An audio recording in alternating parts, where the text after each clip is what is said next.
ಅಂದರೆ ದ್ವಿದಳ ಧಾನ್ಯಗಳನ್ನು ಮೊಳಕೆ ಬೆರೆಸಿಬಿಟ್ಟು ಬಿಸಾಡಿ ಬಿಟ್ಬಿಟ್ರೆ ಅವುಗಳು ಬರ್ತವೆ.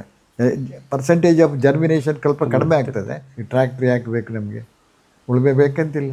ಪರಿಸರದ ಕಾನೂನು ಏನು ಅಂತ ಹೇಳುವಂಥದ್ದು ನಮ್ಗೆ ಗೊತ್ತಿರಬೇಕು. ಕಳೆಯಲ್ಲಿ ಕೂಡ ಬೇರುಗಳ ವ್ಯತ್ಯಾಸಗಳಿದ್ದಾವೆ. ಕೆಮಿಕಲ್ ಹಾಕಿಬಿಟ್ಟು ಮಾಡಲಿ ನೋಡೋಣ, ಅದೇ ರೀತಿ ಮಾಡಲಿಕ್ಕಾಗೋದಿಲ್ಲ. ಮಣ್ಣು ಉಳಿಸಿ, ನೀರು ಉಳಿಸಿ, ಜೀವ ಉಳಿಸಿ, ಅದು ಕಂಪ್ಲೀಟ್ ಮೈಕ್ರೋ ಆರ್ಗ್ಯಾನಿಸಮ್ ಡೆವಲಪ್ಮೆಂಟ್ ಎಷ್ಟು ಜಾಸ್ತಿ ಆಗ್ತದೆ ಅಂದರೆ ನಿಮಗೇನೆ ಆಶ್ಚರ್ಯ. ನೀವು ಎಲ್ಲಿ ಏನು ಬಿಸಾಡಿದರೂ ಚೆನ್ನಾಗಿ ಬಂದುಬಿಡ್ತದೆ. ಸರ್, ನಾವು ಸಾವಯವ ಕೃಷಿಗೆ ಬರೋದ್ರಿಂದ ನಮ್ಮಲ್ಲಿ ಸಾಕಷ್ಟು ಧನಾತ್ಮಕ ಬದಲಾವಣೆಗಳು, ಪಾಸಿಟಿವ್ ಚೇಂಜಸ್ ಆಗುತ್ತೆ. ಒಂದು ನಮ್ಮ ಮೇಲಾಗತ್ತೆ, ನಮ್ಮ ಮಣ್ಣಿನ ಆರೋಗ್ಯದ ಮೇಲಾಗತ್ತೆ, ಮತ್ತು ಸಸ್ಯ ಸಂಕುಲಗಳು, ನಾವೇನು ಬಯೋಡೈವರ್ಸಿಟಿ ಅಂತ ಕರಿತೀವಲ್ಲ, ಅದ್ರ ಮೇಲಾಗತ್ತೆ. ಇಷ್ಟೆಲ್ಲ ಪರಿಣಾಮಗಳು ಹೇಗಾಗತ್ತೆ ಈ ಸಾವಯವ ಕೃಷಿನಲ್ಲಿ? ಯಾಕೆಂದರೆ ನಮಗೆ ಗೊತ್ತಿರೋದೇನೋ ನಾವು ರಾಸಾಯನಿಕ ತ್ಯಜಿಸಿದ್ದೀವಿ, ಸಾವಯವ ಗೊಬ್ಬರ ಮತ್ತು ಸಾವಯವ ದ್ರವ್ಯಗಳನ್ನು ಯೂಸ್ ಮಾಡ್ತಿದ್ದೀವಿ, ನಮ್ಮ ಮಟ್ಟಕ್ಕೆ ನಾವು ಬೆಳೆ ಬೆಳೀತಾ ಇದ್ದೀವಿ. ಆದರೆ ಈಗ ನಾವು ಯಾವುದಾದ್ರು ಒಂದು ಸಾವಯವ ಕೃಷಿಕರು ತೋಟಕ್ಕೆ ಹೋದಾಗ ಅವರು 5 ವರ್ಷದಿಂದ 10 ವರ್ಷದಿಂದ ಸಾವಯವ ಕೃಷಿ ಮಾಡ್ತಿರ್ತಾರೆ. ಅವ್ರ ತೋಟಕ್ಕೆ ಹೋದಾಗಲೇ ನಮ್ಗೆ ಏನೋ ಒಂದು ಪಾಸಿಟಿವ್ ವೈಬ್ರೇಷನ್ ಬರುತ್ತೆ. ಇಷ್ಟೊಂದು ಡೈವರ್ಸಿಟಿ, ಇಷ್ಟೊಂದು ಇದು ಎಲ್ಲ ಬರೋಕ್ಕೆ ಸಾಧ್ಯ ಆಯ್ತಲ್ಲ ಅಂತ. ಸಾವಯವ ಕೃಷಿ ಮಾಡೋದ್ರಿಂದ ಏನು ಪರಿಣಾಮಗಳು ನಮ್ಮ ಪರಿಸರದ ಮೇಲೆ ಆಗುತ್ತೆ, ಹೇಗೆ ಪಾಸಿಟಿವ್ ಆಗಿ ನಮ್ಮ ಎಕಾಲಜಿ ಬಿಲ್ಡಪ್ ಆಗುತ್ತೆ, ಅದ್ರ ಬಗ್ಗೆ ಸ್ವಲ್ಪ ಒಂಚೂರು ವಿವರಣೆ. ಸೊ ಇದಕ್ಕೆ ಮೊದಲು ನಾವು we should know the law of nature. Okay, ಈ ಪರಿಸರದ ಕಾನೂನು ಏನು ಅಂತ ಹೇಳುವಂಥದ್ದು ನಮ್ಗೆ ಗೊತ್ತಿರಬೇಕು. ಪರಿಸರದ ಕಾನೂನು ಏನು? ಉದಾಹರಣೆಗೆ ಮಣ್ಣು. ಪಂಚಭೂತಗಳಲ್ಲಿ ಮಣ್ಣು ಒಂದು ಭಾಳ ಮುಖ್ಯವಾದದ್ದು. ಮಣ್ಣು, ಈ ಮಣ್ಣಿನಲ್ಲಿ ಎಷ್ಟು ಸೂಕ್ಷ್ಮ ಜೀವಾಣುಗಳು ಇದ್ದಾವೆ, 1 ಇಂಚಿಗೆ ಎಷ್ಟು ಸೂಕ್ಷ್ಮ ಜೀವಾಣುಗಳು ಇದ್ದಾವೆ, ಇದರ ಲೆಕ್ಕದ ಮೇಲೆ ಹೊಂದಿಕೊಂಡು ಅದರ ಮೇಲೆ ಬೆಳೆಯುವಂಥ ಗಿಡ ಮರಗಳು. ಆಗ ಅಲ್ಲಿ ಏನಾಗುತ್ತೆ ಅಂದರೆ ತ್ರಿಕೋಣ ಶಕ್ತಿ ಬರ್ತದೆ, ಕಡಿಮೆ ಆಗ್ತದೆ. ಮಣ್ಣಿನಲ್ಲಿ ಸೂಕ್ಷ್ಮ ಜೀವಾಣುಗಳು ಜಾಸ್ತಿ ಇದ್ದಷ್ಟು ಇದು ಮರಗಳು ಜಾಸ್ತಿ ಬೆಳೀತವೆ. ಆದರೆ ಸೂಕ್ಷ್ಮ ಜೀವಾಣುಗಳ ಲೆಕ್ಕಕ್ಕೂ ಮರಗಳ ಲೆಕ್ಕಕ್ಕೂ ಕಡಿಮೆ ಆಗ್ತದೆ. ತ್ರಿಕೋಣ ಸ್ವಲ್ಪ ಬೆಂಡಾಗಿ ಬರ್ತದೆ. ಎಷ್ಟು ಸಸ್ಯ ಇದು ಇದೆಯಾ, ಮರಗಳು ಎಷ್ಟು ಬೆಳೆದಿದ್ದೇವ, ಸಸ್ಯಾಂಶಗಳು ಎಷ್ಟು ಇದ್ದಾವ, ಅದರ ಮೇಲೆ ಸಸ್ಯಹಾರಿಗಳು ಇರ್ತವೆ. ಆಗ ಇನ್ನೂ ತ್ರಿಕೋಣ ಸ್ವಲ್ಪ ಕಡಿಮೆ ಒಳಗೆ ಬರ್ತದೆ. ಅಂದರೆ ಮರಗಳಿಗೂ ಬೆಳೆಗಳಿಗಿಂತ ಸಸ್ಯಹಾರಿಗಳು ಕಡಿಮೆ ಆಗ್ತವೆ. ಸಸ್ಯಾಹಾರಿಗಳು ಇದ್ದದಕ್ಕಿಂತ ಮಾಂಸಾಹಾರಿಗಳು ಕಡಿಮೆ ಆಗ್ತವೆ. ಅಲ್ಲಿಗೆ ತ್ರಿಕೋಣ ಕ್ಲೋಸ್ ಆಗುತ್ತೆ. ಸೊ ನಾವು ಈಗ ಏನು ಮಾಡ್ತಾ ಇದ್ದೇವೆ ಅಂತ ಹೇಳಿದರೆ, ಇದನ್ನು ಹಾಳು ಮಾಡಬೇಕು ಅಂತ ಹೇಳಿಬಿಟ್ಟು ಈ ಮಣ್ಣಿಗೆ ರಾಸಾಯನಿಕ ಆಗ್ತಾಯಿದ್ವಿ. ಆಗ ಇಡೀ ಈ ತ್ರಿಕೋಣ ಉಲ್ಟಾಗುತ್ತೆ, ಅದು ನಿಲ್ಲುವುದಿಲ್ಲ. ಹೇಗೆ ಬೆಳೀತದೆ ನೋಡಿ, ಲಾ ಏನು ಯಾಕೆ ಕೊಡ್ತಾ ಇದೆ, ಇಷ್ಟಿಷ್ಟು ಲಕ್ಷ ಸೂಕ್ಷ್ಮ ಜೀವಾಣುಗಳು, ಅದಕ್ಕೆ ಇಷ್ಟು ಕಡಿಮೆಯಲ್ಲಿ ಮರಗಳು, ಅಷ್ಟು ಕಡಿಮೆಯಲ್ಲಿ ಸಸ್ಯಾಹಾರಿಗಳು, ಅಷ್ಟು ಕಡಿಮೆಯಲ್ಲಿ ಮಾಂಸಾಹಾರಿಗಳು. ಈಗ ಮಾಂಸಾಹಾರಿಗಳು ಇಲ್ಲದಿದ್ದಾಗ ಏನಾಗ್ತದೆ, ಈಗ ನೋಡಿದಾಗೆ ಆನೆಗಳು, ಕರಡಿಗಳು ಪೇಟೆಗಳಿಗೆ ಬರೋದು, ಯಾಕೆ ಆಹಾರ ಸಿಕ್ಕಲಿಲ್ಲ ಅವುಗಳಿಗೆ. ಸೊ ಅದು ಈಗಲೇ ಅದನ್ನು ಆ ತ್ರಿಕೋಣ ಉಲ್ಟಾ ಆಗ್ತಾ ಬರ್ತಾ ಇದೆ. ಸೊ ಇದನ್ನು ನಾವು ಬರೆಸಬೇಕು ಅಂದರೆ ಸಾವಯವ ಕೃಷಿಗೆ ಹೋಗಲೇಬೇಕು. ಸೂಕ್ಷ್ಮ ಜೀವಾಣು ಸಾವಯವ ಕೃಷಿಯಲ್ಲಿ ಮಾಡಿ ಸಾವಯವ ಗೊಬ್ಬರ ಹಾಕಿದಾಗ ಸೂಕ್ಷ್ಮ ಜೀವಾಣುಗಳು ಜಾಸ್ತಿ ಬೆಳೀತವೆ. ಬೆಳೆದಾಗ ಮರಗಳು ಜಾಸ್ತಿ ಬರ್ತವೆ, ಸಸ್ಯಾಹಾರಿಗಳು ಜಾಸ್ತಿ ಆಗುತ್ತೆ, ಪ್ರಾಣಿಗಳು ಅಲ್ಲಿ ಎಲ್ಲಿ ಬೇಕೋ ಅಲ್ಲೇ ಇರ್ತವೆ. ಇದು ಲಾ ಆಫ್ ನೇಚರ್. ಇದು ನಾವು ಏನು ಅಪ್ಸೆಟ್ ಮಾಡೋದು ಯಾಕಂದರೆ ಕೆಮಿಕಲ್ ಹಾಕ್ಬಿಟ್ಟು. ಕೆಮಿಕಲ್ ಹಾಕೋದು ನಾವು ಜಾಸ್ತಿ ಬೆಳಿಬೇಕಂತ ಹೇಳ್ತೀವಿ. ಉದಾಹರಣೆಗೆ ಜಾಸ್ತಿ ಏನು ಎಲ್ಲಿ ಬೆಳೆದಿದ್ದೀವಿ ನೋಡಿ. ಉದಾಹರಣೆಗೆ ಮೊದಲು ನಾವು ಸಾವಯವ ಕೃಷಿ ಮಾಡ್ತಾಯಿದ್ದ ನಮ್ಮ ಪೂರ್ವಜರು ಒಂದು ಗೊಬ್ಬರ, ನಮ್ಮ ದನದ ಗೊಬ್ಬರ, ಯಾವುದಾದ್ರು ಕರಗಿದ ಗೊಬ್ಬರ ಹಾಕಿಬಿಟ್ರು 10 ಕ್ವಿಂಟಲ್ ಭತ್ತ ತೆಗಿತಾಯಿದ್ರು 1 ಎಕರೆಗೆ. ಆಮೇಲೆ ಕೆಮಿಕಲ್ಸ್ ಬಂತು. ಕೆಮಿಕಲ್ಸ್ ಬಂದಾಗ ಒಂದು 10 kg ಯೂರಿಯಾ ಹಾಕಿದರೆ 10 ಕ್ವಿಂಟಲ್ ಬರ್ತಾಯಿತ್ತು. ಇವತ್ತು 100 kg ಯೂರಿಯಕ್ಕೆ ಹೋಗಿದ್ದು 10 ಕ್ವಿಂಟಲ್ ಬರೋಕ್ಕೆ, ಅದನ್ನು ಬರೋದು ಕಷ್ಟ ಆಗ್ಬಿಟ್ಟಿದೆ. ಈ ವ್ಯತ್ಯಾಸ ನೋಡಿ ಎಷ್ಟು ಅಂತ. ಈ ಸೂಕ್ಷ್ಮಗಳನ್ನು ಕೊಂದಿದ್ದರಿಂದ ಅಷ್ಟು ಕಡಿಮೆ ಆಗಲಿಕ್ಕೆ ಕಾರಣ ಈ ರೀತಿ. ಸೊ ಲಾ ಆಫ್ ನೇಚರ್ ನಾವು ಆಲ್ವೇಸ್ ಮೇಂಟೈನ್ ಮಾಡಬೇಕು. ಇದು ಬಹಳ ಮುಖ್ಯವಾಗಿದ್ದು. ಈ ರೀತಿ ಮಾಡ್ಕೊಂಡು ಹೋದ್ರೇ ನಮ್ಗೆ ನಾಳೆಗೆ ಇರೋದು.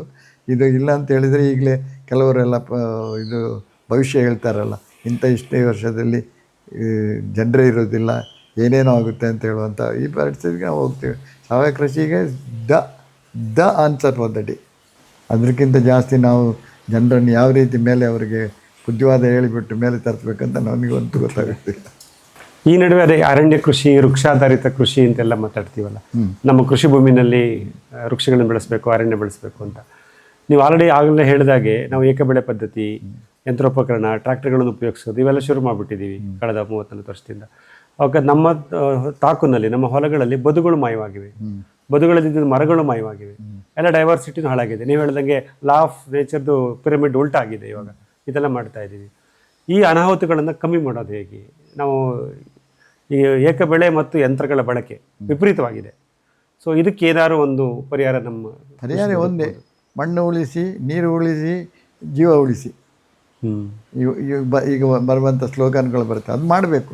ಪ್ರತಿಯೊಂದು ಮನೆಗೆ ಒಂದೊಂದು ಒಬ್ಬೊಬ್ಬರು ಒಂದು ಗಿಡ ನಡಿ ಅಂತ ಹೇಳ್ಬಾರ್ದು. ಯಾಕೆ ಅಂತ ಹೇಳಿದರೆ, ಇದು ಬರೇ ಗಿಡ ನಟ್ಟುಗುಟ್ಟು ಮಣ್ಣಿನ ಸೂಕ್ಷ್ಮ ಬೆಳವಣಿಗೆ ಮಾಡಬೇಕಾದ್ರೂ ದೇವರು ಏನೇನು ಕೊಟ್ಟಿದ್ದಾರೆ ಅಂತ. ಕೆಲವು ಮರಗಳಿಗೆ ಇಂಥ ಶಕ್ತಿ ಕೊಟ್ಟಿದ್ದಾರೆ, ಎಷ್ಟು ಔಷಧಿ ಅಂಶಗಳಿದ್ದಾವೆ. ಕೆಲವು ಗಿಡ ಈ ಕಳೆಯಲ್ಲಿ ಎಷ್ಟು ಇದ್ದಾವೆ, ಎಷ್ಟು ಅಮೃತ ಕೊಡುವಂಥ ಕಳೆಗಳಿದ್ದಾವೆ.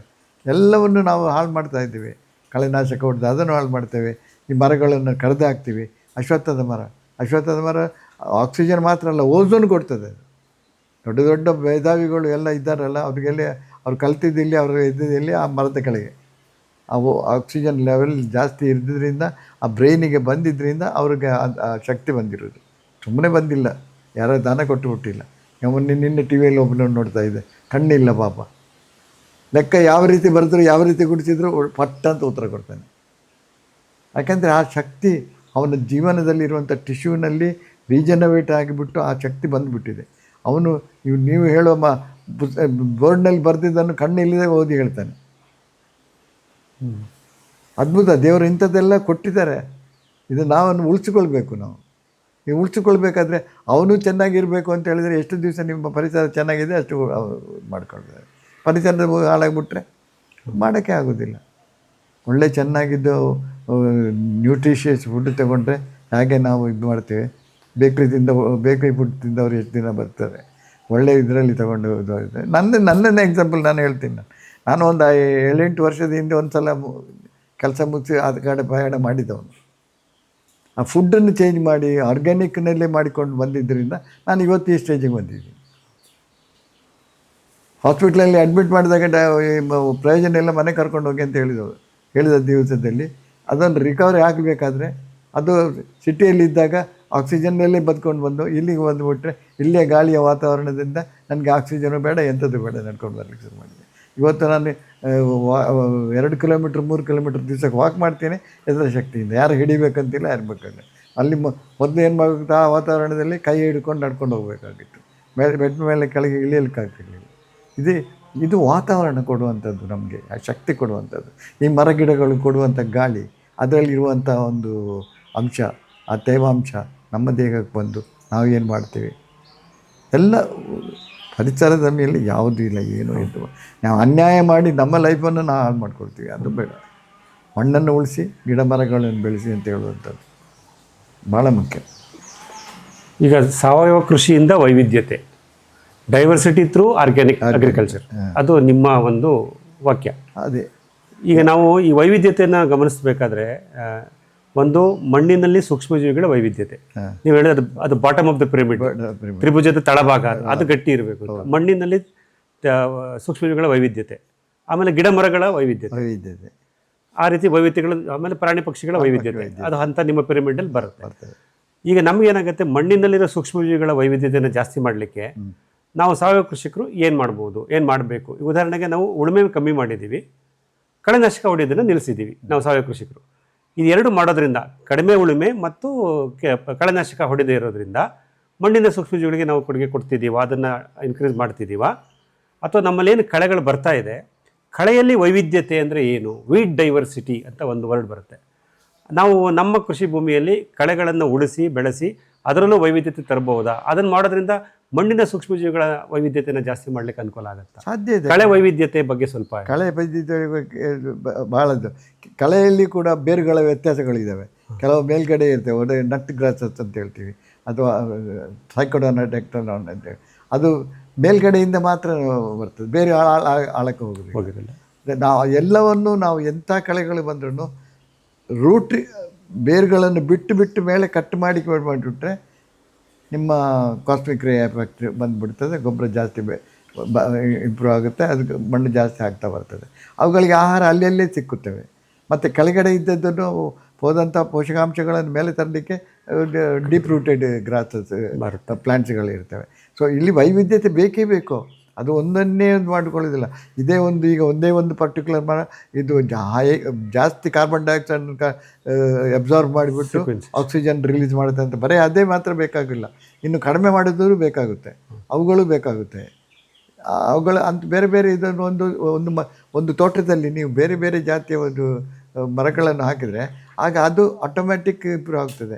ಕೆಲವಲ್ಲಿ ಈಗ ಉದಾಹರಣೆಗೆ ವ್ಯಾಯಾಮ ಅಂತ ಬರ್ತದೆ, ಮೈಕ್ರೋರೈಸ್. ಇದು ಎಲ್ಲ ಗಿಡ ಮರ ಬುಡದಲ್ಲಿ ಬೆಳೆಯೋದಿಲ್ಲ. ಇದು ರಾಗಿಯಲ್ಲಿ, ಭತ್ತದಲ್ಲಿ ಎಲ್ಲ ಅವನನ್ನು ಜಾಸ್ತಿ ಮಾಡಬೇಕಾದ್ರೆ ಅದರ ಬುಡದಲ್ಲಿ ಬೆಳೆಸಬೇಕು ನಾವು.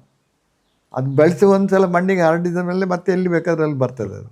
ಅದನ್ನೇ ನಾವು ಬೆಳೆಸಬೇಕು ಅಂತ ಹೇಳಿದರೆ ನಾವು ಅದನ್ನು ಕಲ್ಚರ್ ಮಾಡಬೇಕು ಅಂತ ಹೇಳಿದ್ರೂ ರಾಗಿ ಅಥವಾ ಭತ್ತದ ಬೇರುಗಳು ಬೇಕಾಗುತ್ತೆ. ಸೊ ದೇವರು ಬೇರೆ ಬೇರೆ ಕೊಟ್ಟಿದೆ. ಉದಾಹರಣೆ ಈ ದೇಸಿ ದನಗಳು ಎಷ್ಟೋ ವೆರೈಟಿ, 29 ವೆರೈಟಿಗಳಿದ್ದಾವೆ. ಈ ವೆರೈಟಿಯಲ್ಲಿ 4 ಮಾತ್ರ ಒಳ್ಳೆ ಹಾಲು ಕೊಡುವಂಥವು. ಆ ಏರಿಯಾಕ್ಕೆ ಒಂದೊಂದು ಕೊಟ್ಟು ಬಿಟ್ಟಿದ್ದಾರೆ. ಅದು ದೇವರು ಕೊಟ್ಟಿದ್ದು, ನಾವೇನೋ ಮಾಡಿದ್ದಲ್ಲ. ಮಲೆನಾಡು ಗಿಡ್ಡ ಭಾಳ ಒಳ್ಳೆಯದು, ಒಳ್ಳೆ ಪವರ್ಫುಲ್ ಇದೆ. ಅದು ಮಲೆನಾಡಿಗೆ ಮಾತ್ರ. ಅದು ಸ್ವಲ್ಪ ಕ್ರಾಸ್ ಆದರೆ ಅದ್ರದ್ದು F1 generation, F2 generation, F3 generation ಜಾಸ್ತಿ ಹಾಲು ಕೊಡೋಕ್ಕೆ ಹೋಗುತ್ತೆ, ಕ್ವಾಲಿಟಿ ಕಡಿಮೆ ಆಗುತ್ತೆ. ಸೊ ಎರಡನ್ನೂ ಒಂದರಲ್ಲೇ ಮಾಡೋಕ್ಕಾಗೋದಿಲ್ಲ. ಅದನ್ನು ದೇವರು ಕೊಟ್ಟಿದ್ದು ಅಂತ ಹೇಳಿದ್ದನ್ನು ನಾವು ಅದೇ ರೀತಿ ಅನುಸರಿಸಿಕೊಳ್ಬೇಕು. ಪರಿಸರ ಏನು ಅಂತ ಹೇಳಿದರೆ ಮನುಷ್ಯ ಯಾವುದು ಮಾಡೋದನ್ನು ಮೂಲ ಅವ್ರಿಗೇನು ಕೊಟ್ಟಿದ್ದಾರ ಆ ಪವರ್ನಲ್ಲಿ ಎಲ್ಲೆಲ್ಲಿ ಏನೇನು ಬೇಕಾ ಅದು. ಕೆಲವು ಮರಗಳು ನಾವು ಇಲ್ಲಿ ಬೆಳೀಲಿಕ್ಕಾಗೋದಿಲ್ಲ, ಇನ್ನು ಬೇರೆ ಬೇರೆ ಜಾಗದಲ್ಲಿ ಬೆಳಿಬೋದು. ಆದರೆ ಪರಿಸರವನ್ನು ಚೇಂಜ್ ಮಾಡಿ ನಾವು ಬೆಳೆಸ್ಬೋದು. ಈಗಿನ ಟೆಕ್ನಾಲಜಿಯಲ್ಲಿ ಎಲ್ಲೆನ್ನು ಯಾವ ಗಿಡ ಎಲ್ಲಿ ಬೇಕಾದ್ರೂ ಬೆಳೆಸ್ಬೋದು. ಆದರೆ ಅಲ್ಲಿ ಬೆಳೆಸಿದ ಅದು ಇಫೆಕ್ಟು ಮಣ್ಣನ್ನು ನಾವು ಕಂಟ್ರೋಲ್ ಮಾಡಬೇಕಾದ್ರೆ ಅದಕ್ಕೆ ಬೇಕಾದ ಅಂಶಗಳನ್ನು ನಾವು ಅಲ್ಲಿ ಸೇರಿಸಬೇಕು, ಕ್ರಿಯೇಟ್ ಮಾಡಬೇಕು. ಹ್ಯುಮಿಡಿಟಿ ಲೆವೆಲನ್ನು ಕ್ರಿಯೇಟ್ ಮಾಡ್ಕೊಳ್ಬೇಕು. ಇದೆಲ್ಲ ಮಾಡಬೇಕು. ಅದು ಮಾಡುವಾಗ ಯಾಕೆ ಸುಮ್ಮನೆ ಈ ಟ್ರ್ಯಾಕ್ಟ್ರಿ ಯಾಕೆ ಬೇಕು ನಮಗೆ? ಉಳುಮೆ ಬೇಕಂತಿಲ್ಲ, ಉಳುಮೆ ಮಾಡಿಕೊಟ್ಟು ಹಾಳು ಮಾಡಬೇಕಂತೇನಿಲ್ಲ. ನೇಚರ್ ಈಗ ನೋಡಿ ಬರೋ ಪ್ರಶ್ನೆಗಳಿದ್ರು, ನಾನು ಉಳುಮೆ ಮಾಡೋಲ್ಲ, ಗೊಬ್ಬರ ಬಿಸಾಡ್ತೀನಿ, ಅದ್ರ ಮೇಲೆ ಬೀಜ ಹಾಕ್ತೇನೆ ಅಂತೇಳಿ. ಬೀಜ ಹಾಕ್ಬೋದು. ಈಗ ಇನ್ನೊಂದು ಫಾರೆಸ್ಟ್ನವ್ರೊಂದು ಮಾಡಿದ್ದಾರೆ, ಎಂಥದ್ದು ಸೀಡ್ ಬಾಲ್ ಅಂತ ಮಾಡಿದೆ. ಸೀಡ್ ಬಾಲ್ ಎಲ್ಲ ಕೊಟ್ಟಿರ್ತಾರೆ, ಅದನ್ನು ಎಲ್ಲಿ ಬಿಸಾಡಿದ್ರೆ ಬಂದುಬಿಡ್ತದೆ, ಅದು ಬರ್ತದೆ. ಇಟ್ ಈಸ್ ನಾಟ್ ಇದು ನೇಚರ್ನಿಂದೇ ಕಲ್ತಿಬಿಟ್ಟಿದ್ದು. ಎಲ್ಲಿ ಬೀಜ ಸುಮ್ಮನೆ ಬಿಸಾಡಿದರೆ ಬೀಜ ಬರೋದಿಲ್ಲ, ಸೀಡ್ ಬಾಲ್ ಮಾಡಿದರೆ ಬೀಜ ಬರ್ತದೆ. ಯಾಕೆಂದರೆ ಪಕ್ಕದಲ್ಲಿ ಎಲ್ಲ ಬೇಕಾದಷ್ಟು ಸಿಕ್ಕುತ್ತೆ. ಅದು ಸೊ ಇದು ಯಾವುದೇ ಇದಾಗಲಿ ಇದರಲ್ಲಿ ಕೆಮಿಕಲ್ ಹಾಕಿಬಿಟ್ಟು ಮಾಡಲಿ ನೋಡೋಣ, ಅದೇ ರೀತಿ ಮಾಡಲಿಕ್ಕಾಗೋದಿಲ್ಲ. ಸೂಕ್ಷ್ಮ ಜೀವಾಣುಗಳು ಬೇಕು, ಅದಕ್ಕೆ ಗೊಬ್ಬರದ ಸೀಡ್ ಬಾಲ್ ಮಾಡಿಕೊಳ್ಬೇಕು, ಅದರಲ್ಲಿ ಬೀಜ ಹಾಕಬೇಕು, ಅದು ಬರ್ತದೆ. ಅದೇನು ದೊಡ್ಡ ಇದಲ್ಲ. ಸೊ ನಾವು ಮಾಡುವಾಗ ಪ್ರತಿಯೊಂದನ್ನು ಆಲೋಚನೆ ಮಾಡಿಕೊಂಡು ಯಾವುದು ನೇಚರಿಗೆ ಪ್ರಿಯವಾಗಿರುವುದೋ ಅದನ್ನು ಮಾಡ್ಕೊಂಡು ಹೋಗ್ಬೇಕಂತೆ. ಅದರ ಉಲ್ಟ ಹೋಗ್ಲಿಕ್ಕಾಗೋದಿಲ್ಲ. ಉಲ್ಟ ಹೋದರೆ ಖಂಡಿತ ಮಾಡಲಿಕ್ಕೆ ಸಾಧ್ಯವೇ ಇಲ್ಲ. ಅಂದರೆ ನೀವು ಹೇಳೋದು ಸರ್, ನಾವು ರಾಸಾಯನಿಕ ಕೃಷಿಯವರು ಕಳೆನಾಶಕ ಹಾಕಿ ಸಂಪೂರ್ಣ ಕಳೆನ ವಿನಾಶ ಮಾಡ್ತಾರೆ. ಹೌದು. ನಾವು ಸಾವಯವ ಕೃಷಿಕರು ಕಳೆ ಜೊತೆ ಇರಬೇಕು, ಕಳೆನ ಬೆಳೆಸ್ಕೋಬೇಕು. ಕಳೆ ಮುಖ್ಯ, ಕಳೆಯಲ್ಲಿ ವೈವಿಧ್ಯತೆಯೂ ಮುಖ್ಯ. ನಾವೇನು ಮಾಡ್ತೀವಿ, ಕಳೆಯನ್ನು ನಿಯಂತ್ರಣ ಮಾಡಬೇಕಲ್ಲ, weed control, not weed removal. ಕಳೆ ನಿಯಂತ್ರಣ ಮಾಡುವಾಗ ಈ ಯಂತ್ರಗಳನ್ನ ರೋಟಾವೇಟರ್ಗಳನ್ನೆಲ್ಲ ಯೂಸ್ ಮಾಡಿ ಅದನ್ನು ಬೇರೆ ಸಮೇತ ತೆಗೆದು ಮಡಿಸ್ಬಿಡ್ತೀವಿ. 40 ದಿವಸ ಆದಮೇಲೆ 90 ದಿವಸ ಆದಮೇಲೆ ಎಲ್ಲ ಮಾಡೋಕ್ಕೆ ಹೋಗ್ತೀವಿ. ನೀವು ಹೇಳೋದು ಅದನ್ನು ಬೇರೆ ಸಮೇತ ತೆಗೆಯೋದು ಬೇಡ, ಬ್ರಷ್ ಕಟ್ಟರ್ ಥರ ಯೂಸ್ ಮಾಡಿಬಿಟ್ಟು ಬರೀ ಅದು ಮೇಲ್ಗಡೆ ಅಲ್ಲೇ ಬಿಟ್ಬಿಡಿ, ಸಸ್ಯಾಂಶ ಮಾತ್ರ ಕತ್ತರಿಸಿ, ಬೇರು ಹಾಗೆ ಇರಲಿ. ಸಸ್ಯಾಂಶ ಕೆಳಗಡೆ ಬೀಳುತ್ತೆ. ಆ ಸಸ್ಯಾಂಶದಲ್ಲಿರ್ತಕ್ಕಂಥ ಕಾಸ್ಮಿಕ್ ಎನರ್ಜಿಯಿಂದ ನಮ್ಮ ಮಣ್ಣು ರೀಚಾರ್ಜ್ ಅದು ಗೊಬ್ಬರ ಕೊಟ್ಟಾಗೆ. ನಾವು ಈ ನಮ್ಮ ತೋಟಗಾರಿಕೆ ಬೆಳೆಗಳಲ್ಲಿ, ಅಡಿಕೆ ತೆಂಗು ತೋಟಗಳಲ್ಲಿ ಕೆಲವು ಕಾರಣಗಳಿಂದ ವರ್ಷಕ್ಕೊಂದು 3 ರಿಂದ 4 ಸತಿ ನಾವು ಬ್ರಷ್ ಕಟ್ಟರ್ ಹೊಡೆದು ಮಾಡ್ತೀವಿ. ನಾವು ಉಳುಮೆ ಮಾಡಲ್ಲ, ಬೇರ್ನ ಡಿಸ್ಟರ್ಬ್ ಮಾಡಲ್ಲ. ನಮಗೇನಾಗುತ್ತೆ ಸರ್, ಒಂದು 2 ವರ್ಷ ಆದಮೇಲೆ ನಮ್ಮ ತೋಟದಲ್ಲಿ ಕಳೆ ವೈವಿಧ್ಯತೆ ಕಮ್ಮಿ ಆಗ್ತಾ ಬರ್ತಾ ಇದೆ. ಬರೀ ಮಾನೋಕಟ್ ಗ್ರಾಸ್ ಇದೆಯಲ್ಲ, ಹುಲ್ಲು ಜಾತಿಯ ಕಳೆಗಳು ಜಾಸ್ತಿ ಹುಟ್ಟುತ್ತಾ ಇದೆ. ದ್ವಿದಳ ಧಾನ್ಯ, ಅಗಲನೆ ಎಲೆ ಇರತಕ್ಕಂಥ ದ್ವಿದಳ ಧಾನ್ಯದ ಕಳೆಗಳು ಕಮ್ಮಿ ಆಗ್ತಾ ಬರ್ತಾ ಇದೆ.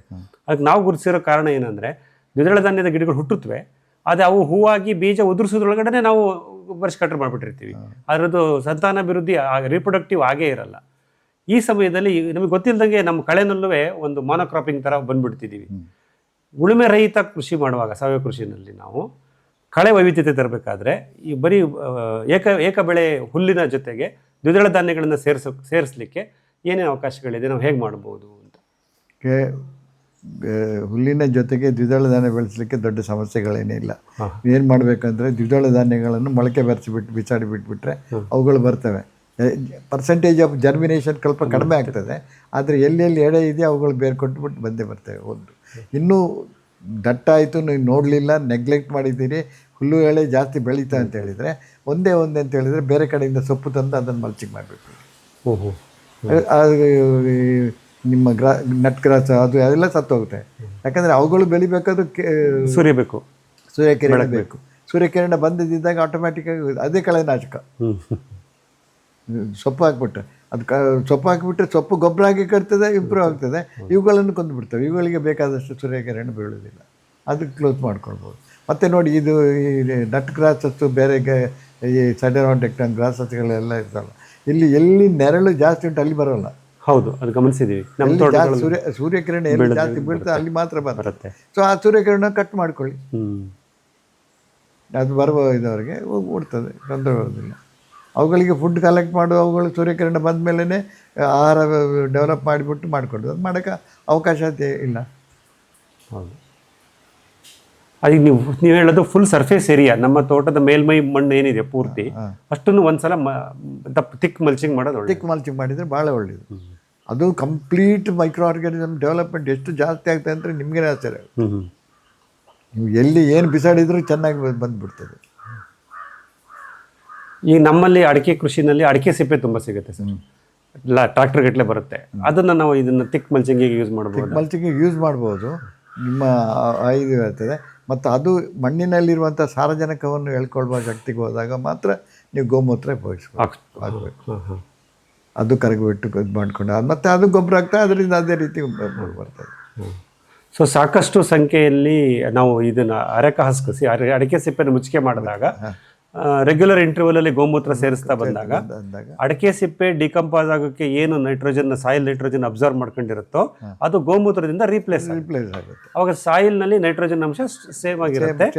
ಪ್ಲಸ್ ಈ ಅಡಿಕೆ ಸಿಪ್ಪೆನು ಗೊಬ್ಬರವಾಗಿ ಮಣ್ಣಿನ ಫಲವತ್ತತೆ ಹೆಚ್ಚಿಸುತ್ತೆ, ಏಕದೆಳೆ ಹುಲ್ಲು ಬೆಳೆಗಳನ್ನು ಕಮ್ಮಿ ಮಾಡುತ್ತೆ. ಎಷ್ಟು ಬೆನಿಫಿಟ್ ನಮಗೆ ಸಿಗುತ್ತೆ. ಅಡಿಕೆ ಸಿಪ್ಪೆ, ಗೋಮೂತ್ರ ಇದೆರಡನ್ನ ನಾವು ನಿಯಮಿತವಾಗಿ ಯೂಸ್ ಮಾಡಿದ್ರೆ ನಾವು ಏಕ ಬೆಳೆ ಹುಲ್ಲು ಕಳೆಯಿಂದ ಹೊರಗಡೆ ಬರ್ಬೇಕು. ಆಮೇಲೆ ನಾವು ದ್ವಿದಳ ಧಾನ್ಯ ಬೆಳೆ ಹೆರ್ಚ್ಕೊಂಡು ಮತ್ತೆ ಕಳೆ ವೈವಿಧ್ಯತೆಯನ್ನು ಸೃಷ್ಟಿ ಮಾಡ್ಕೊಂಡು.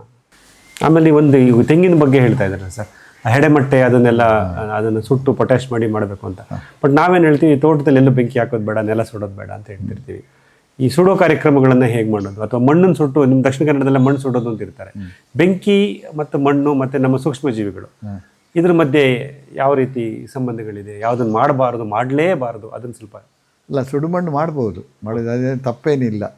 ಯಾಕೆಂತೇಳಿ ಸುಡುಮಣ್ಣಿನಲ್ಲಿ ನೀವು ಮಾಡುವ ಕ್ರಮಗಳನ್ನು ಮಾತ್ರ ಸರಿಯಾಗಿ ಪಾಲಿಸಬೇಕು. ಯಾಕೆಂದ್ರೆ ಸುಡುಮಣ್ಣು ಮಾಡುವಾಗ ಯಾವುದು ಡ್ಯಾಮೇಜ್ ಮಾಡುವಂಥ ಮೈಕ್ರೋ ಆರ್ಗ್ಯಾನಿಸಮ್ಸ್ ಎಲ್ಲ ಇರ್ತವೆ, ಅವುಗಳೆಲ್ಲ ಸುಟ್ಟು ಹೋಗ್ಬಿಡ್ತವೆ.